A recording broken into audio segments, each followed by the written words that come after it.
I was going to talk about how our offense really didn't perform today, but then I watched Sunday Night Football.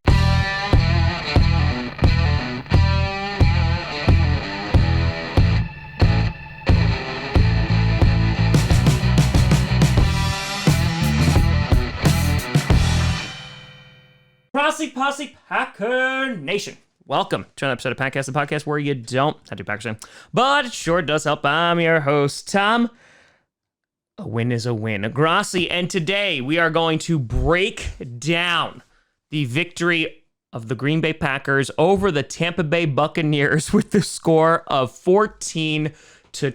Before we get to that, I want to do a big shout and thank you to some brand new patron and YouTube members. First, on the Patreon side of things, we have Alex Judkins, we have Detox, and we have Sticks. A big shout out and thank you to all. And over on the YouTube member side, join the Grossi Posse Plus, we have Travis Knoll, we have Jake Chikolinski, we have Griffin Hegware, we have Jacob Finch, Justin Arias, Michael Lopez, Lord Gaming, Jason Hoover, and MJ. A big shout out and thank you to you all. So the Green Bay Packers heading into Tampa Bay, a place where Aaron Rodgers has struggled.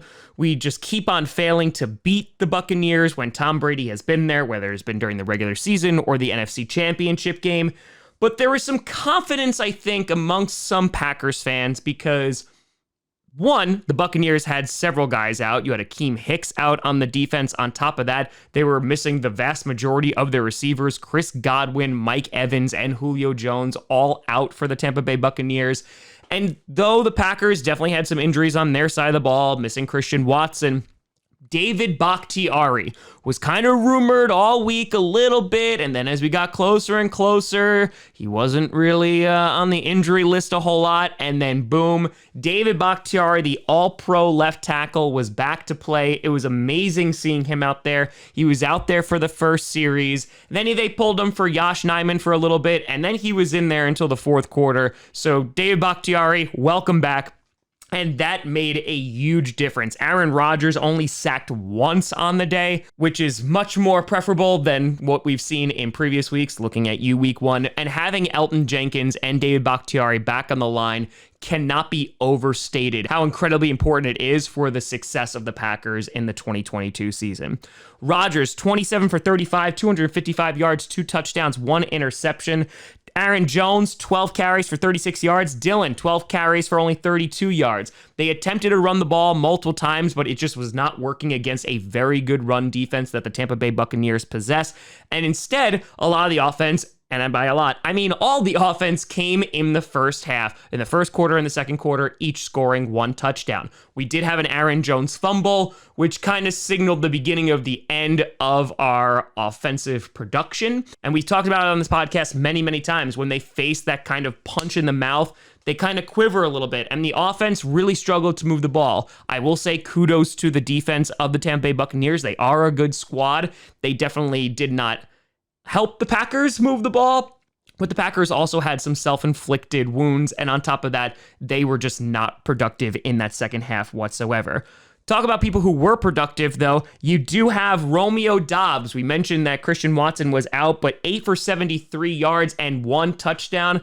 The rookie had himself a great game. Cobb, 2 catches for 57 yards, super duper clutch when needed. And Allen Lazard, 4 for 45 with 1 touchdown, also throwing up greatness on the sideline.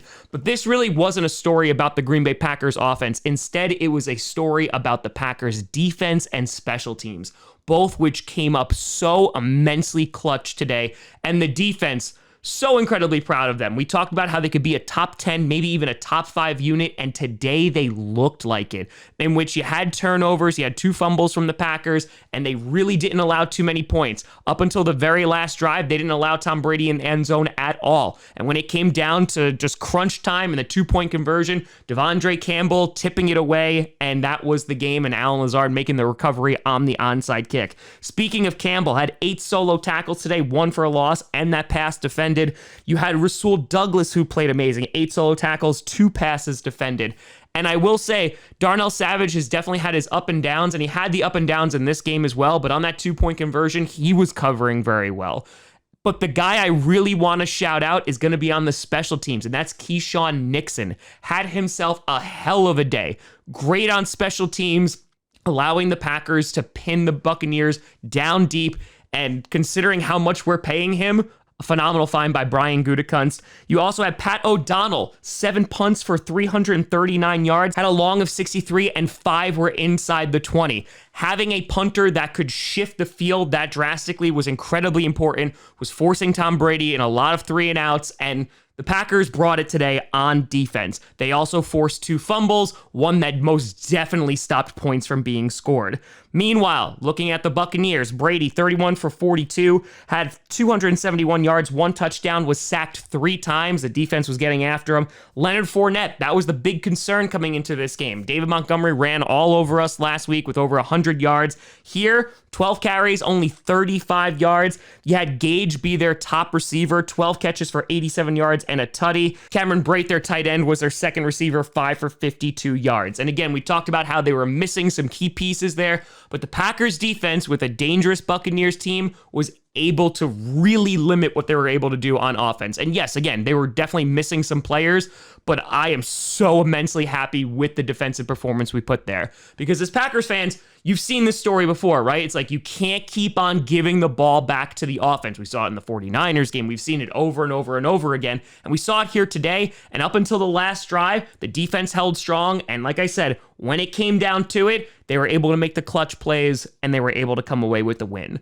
So am I super concerned about the offense? Not really. It is week 3, but they were leaning on the defense. They leaned on the special teams and they were able to get the dub. Now, going forward, you hope that the offense is going to be more productive. Christian Watson will hopefully be back, and they'll be able to be more acclimated to the Floridian heat come Christmas time. We saw how teams struggled, like the Bills today in the Miami Heat, and I think that that was definitely a part of it here in the Packers game. Adrian Amos is like, I need some freaking water after the game. It definitely looked like there was some dehydration going on. Allen Lazard throwing up after his touchdown.